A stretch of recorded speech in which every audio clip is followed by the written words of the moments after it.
Meus amigos e amigas, nesse tempo de advento, nós somos levados a refletir muitas coisas. Uma delas é essa: por que Jesus veio a nós? Claro, nós sabemos que ele veio para nos salvar, veio para trazer, o perdão dos nossos pecados, porque ele é o Cordeiro de Deus que tira o pecado do mundo. Mas ele veio, sobretudo, para implantar o reino messiânico, o reino de Deus aqui na terra. Isso é importante nós entendermos. Quando o Papa João Paulo II criou os mistérios da vida pública de Jesus no Santo Rosário, no terceiro mistério ele colocou a inauguração do reino de Deus. Cristo inaugura o reino de Deus. Tanto é que o evangelista São Marcos começa dizendo assim, arrependei-vos e crede no Evangelho, porque está próximo o reino de Deus. Esse reino que o Messias veio trazer, por isso a gente chama de reino messiânico. Ele arranca o reino de Satanás e implanta o reino de Deus. Só Deus poderia fazer isso, só Cristo poderia fazer isso. Porque retirar o pecado, retirar a humanidade das mãos do demônio, trazer para as mãos de Deus, só Cristo poderia fazer isso. Então eu quero refletir um pouco com você hoje sobre isso. Primeiro de tudo, é anunciado que o Messias, que vai implantar o reino de Deus, ele virá da tribo de Judá. Desde o livro do Gênesis, Gênesis 49, 10, já houve esse anúncio. O cetro não será tirado de Judá. Você sabe que eram 12 tribos de Israel. Judá, Benjamim, Isacar, Asser, 12 tribos. Rúben, Neftali, a tribo de Judá, que era a tribo de Davi, ali que devia nascer o Salvador. Então o cetro não será tirado de Judá, nem o bastão de comando dentre seus pés, até que venha aquele a quem pertence e a quem obedecerão todos os povos. O leão da tribo de Judá, como diz lá o Apocalipse. Bom, nascerá uma haste do tronco de Jessé. Quem é Jessé? É o pai de Davi, que é da tribo de Judá. Um renovo sairá do tronco de Jessé, e um rebento brotará de suas raízes. Sobre ele repousará o Espírito do Senhor. Aí nós vemos os dons do Espírito Santo, o Espírito de sabedoria, de entendimento, de prudência, de coragem, Espírito de ciência, do temor ao Senhor. A sua alegria se encontrará no temor do Senhor.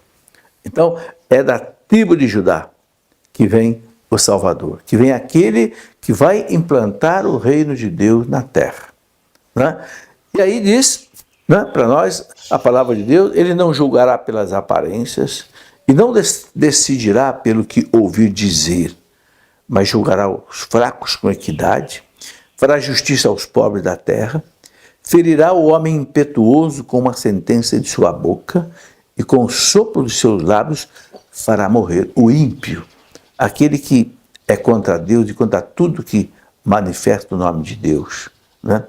E aí é muito bonito o profeta Isaías colocando aí no capítulo 11 dele, como é que vai ser esse reino messiânico, Você está vendo aí uma ilustração, onde você vê aí uma corça e um leão. Os dois descansando juntos. Por quê?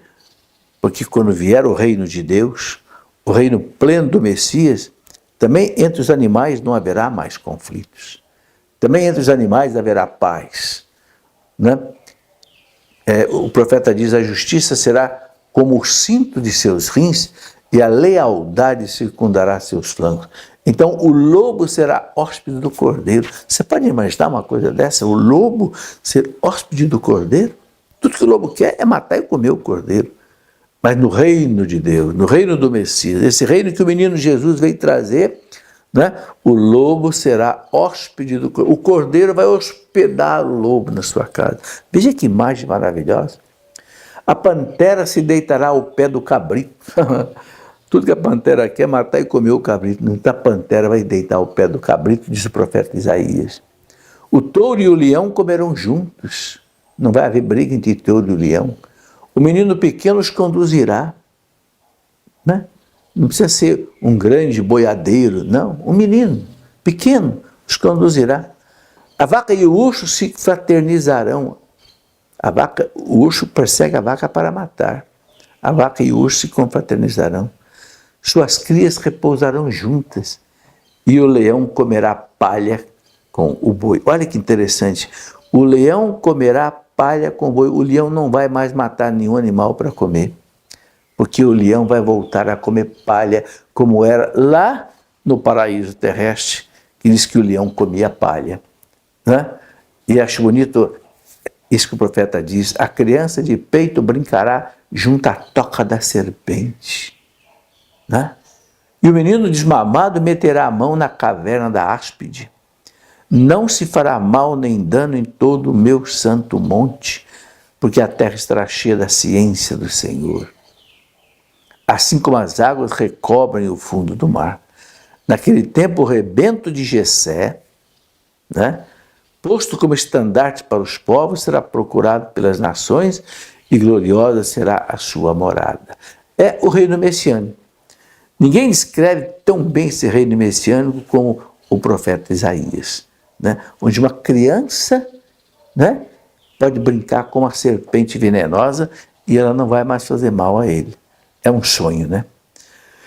E aí a gente vê a promessa do reino. O profeta Jeremias, lá no capítulo 23, fala dessa promessa do reino. Jeremias diz assim: dias virão, oráculo do Senhor, em que farei brotar de Davi um rebento justo, que será rei e governará com sabedoria e exercerá na terra o direito e a equidade. Olha, veja o profeta Jeremias, meus irmãos, 600 anos antes de Cristo, na Judéia, em Jerusalém. Não é? E ele fala, sobre o seu reinado será salvo Judá, e viverá Israel em segurança. E eis o nome com que será chamado: Javé, nossa justiça. Javé, nosso Deus, que vem a nós para fazer, então, toda a justiça, todo bem. Né? E o profeta Jeremias ainda coloca no capítulo 33, eis que outros dias virão, e nesses dias e nesses tempos farei nascer de Davi um rebento justo, que exercerá o direito e a equidade na terra. Você percebe aí quantos profetas falam desse reino que vem de Judá, né? De Jessé, e que vai ser o Salvador. Para quê? Para que ninguém se enganasse quando ele chegasse. Quando Cristo chegou, já sabiam qual seria a descendência dele, mas infelizmente muitos não souberam reconhecer. Né? Então diz o profeta Jeremias: naqueles dias e naqueles tempos viverá Jerusalém em segurança e será chamada Javé, nossa justiça, porque diz o Senhor: não faltará jamais a Davi um sucessor para ocupar o trono da casa de Israel. É interessante, né? Desde o rei Davi. Olha, o rei Davi é cerca de 1000 anos antes de Cristo. Houve muitos reis depois de Davi. Reis que foram bons e reis que não foram bons. Mas Deus manteve essa dinastia de Davi até chegar, né, o Salvador.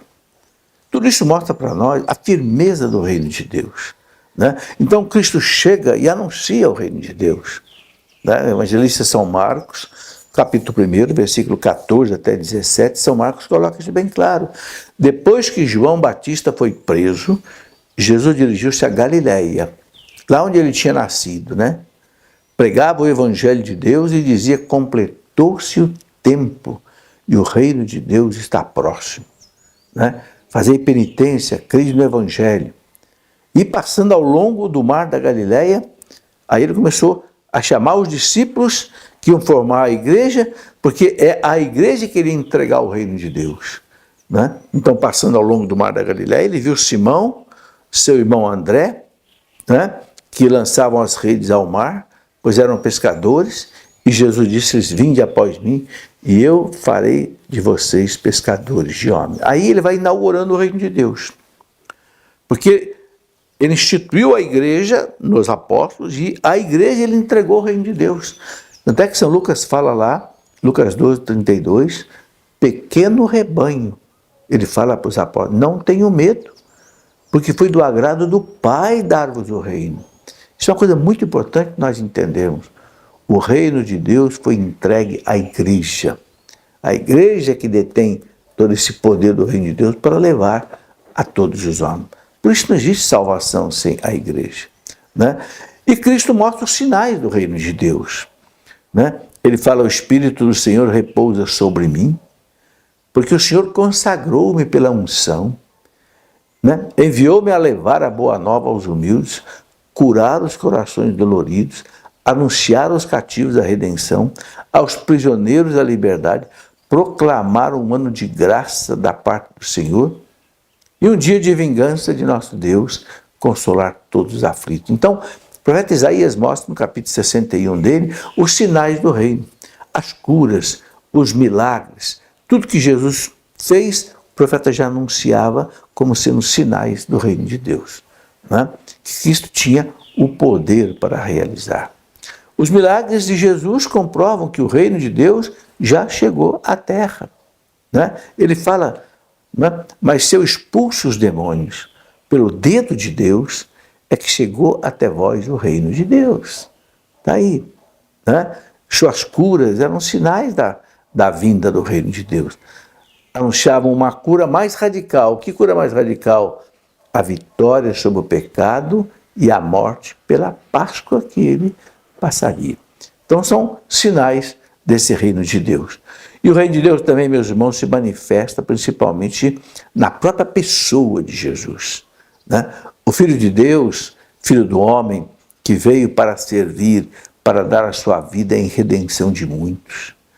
Depois de haver sofrido a morte na cruz pelos homens, né? Jesus ressuscitando apareceu, né? Diz São Pedro nos Atos dos Apóstolos, Jesus apareceu constituído Senhor, Messias, sacerdote eterno, e derramou sobre os seus discípulos o Espírito prometido pelo Pai. Então, o reino se manifesta na pessoa de Jesus, que realiza toda essa transformação e que depois que sobe ao céu, derrama o Espírito Santo sobre a igreja para que a igreja leve esse reino de Deus, né? Instaure esse reino de Deus na terra. São Pedro fala nos Atos dos Apóstolos, capítulo 2, naquele dia de Pentecostes, né? Que toda a casa de Israel saiba, portanto, com a maior certeza, de que esse Jesus que vós crucificaste, Deus o constituiu Senhor e Cristo. Senhor e Cristo desse reino, né? Que ele vem implantar na terra. Também nós encontramos na carta aos Hebreus e nos Salmos, como também diz em outra passagem, tu és sacerdote eternamente, segundo a ordem de Melquisedeque. Ele reina como sacerdote, como profeta, né? E como rei nesse reino que ele vem implantar. E é importante agora entender então isso, que a igreja é o germe e o início desse reino. Essa expressão é do Concílio Vaticano II, a Lumen Gentium número 5. Ora, se a igreja é o germe, germe quer dizer semente, início do reino, quer dizer que não existe reino de Deus sem igreja, ok? Porque você não consegue ter uma planta sem a semente, ok? Então esse reino cresce, meus irmãos, lentamente, assim como a semente que brota, até então chegar à perfeição. E com todas as suas forças, espera e deseja unir-se ao seu rei na glória, um dia na eternidade. É muito importante a gente entender tudo isso. A grandeza do reino, né? Jesus fala, em verdade vos digo, entre os filhos das mulheres, não surgiu outro maior que João Batista. No entanto, olha a grandeza do reino aí. No entanto, o menor no reino do céu é maior do que ele. Quer dizer, quem entrar no reino de Deus, por menor que seja, ainda é maior do que João Batista. Por quê? Porque João não viu o reino de Deus. João foi o último profeta, podemos dizer, do Antigo Testamento, né? Mas ele morreu antes do Cristo inaugurar esse reino. Então, é isso que a igreja quer mostrar. É isso que a igreja quer mostrar. Quem abraçar esse reino de Cristo vai ser maior do que até o próprio João Batista, né? Com isso, Cristo mostrou a grandeza do reino e o privilégio de a gente pertencer a esse reino de Deus. Mas ele fala, esse reino não é deste mundo, né? Ele falou para Pilatos, né? O meu reino não é deste mundo. Pilatos. Fica tranquilo, eu não vim aqui, Pilatos, para te derrubar, para derrubar César, para derrubar Herodes. Não, fica tranquilo. Se o meu reino fosse deste mundo, Pilatos, os meus súditos certamente teriam pelejado, pegado em armas, para que eu não fosse entregue aos judeus. Mas o meu reino não é deste mundo. É por isso que ninguém, Pilatos, veio me defender aqui, veio me arrancar das tuas mãos para que eu não fosse crucificado. E eu não quero isso não, porque meu reino não é. Sabe, se engana, meus irmãos. Aquele que querem transformar a igreja numa ONG, numa organização não governamental. Não. Organizações não governamentais nós temos muitas. Agora, instituição que pode instalar o reino de Deus só tem uma, a Igreja Católica. Por isso nós não podemos falsificar a missão da igreja. Né? Por exemplo, a teologia da libertação, que quer uma igreja só voltada para o social e despreza o espiritual, despreza os sacramentos, despreza a oração, é terrível. É transformar a igreja numa ONG. Uma ONG não salva ninguém. A ONG pode matar a fome, a ONG pode curar, é uma coisa boa. Sim, boa, e a igreja faz isso também, mas dar a salvação, dar o reino que não é deste mundo, só a igreja pode dar. Por isso a igreja não pode ser esvaziada. E nós vimos o quê? Essa pregação há mais de 30 anos, só do social, do político, do econômico. O que o povo católico fez? Migrou para a igreja evangélica, porque lá se fala de Deus. O próprio Frei Cantalamessa, que é o pregador do Papa, né, disse quando esteve aqui no Brasil, a igreja católica na América fez uma opção preferencial pelos pobres, só que os pobres fizeram uma opção preferencial pela igreja evangélica, abandonando a igreja católica. Por quê?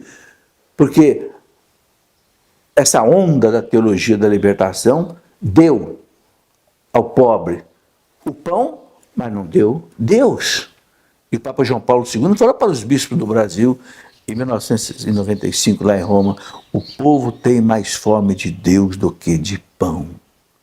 O povo pobre tem mais fome de Deus do que de pão.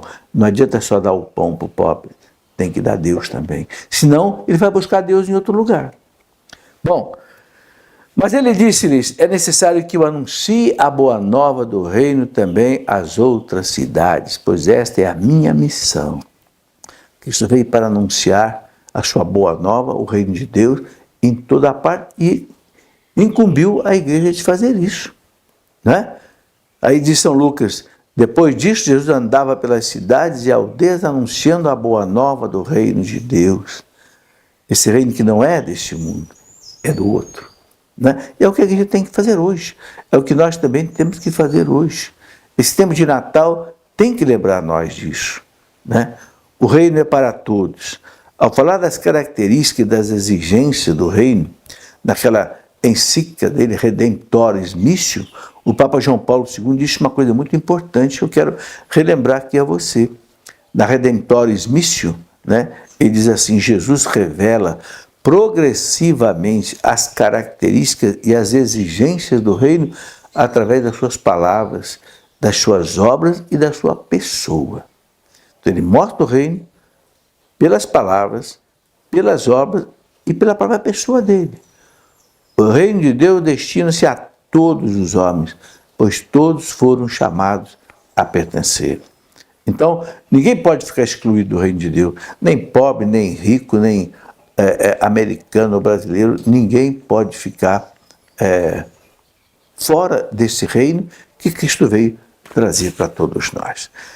Tá aí, nesse tempo de advento, temos que refletir nessas coisas. Por que esse menino que está ali na manjedoura veio? Veio para isso, para trazer a nós a graça do reino de Deus.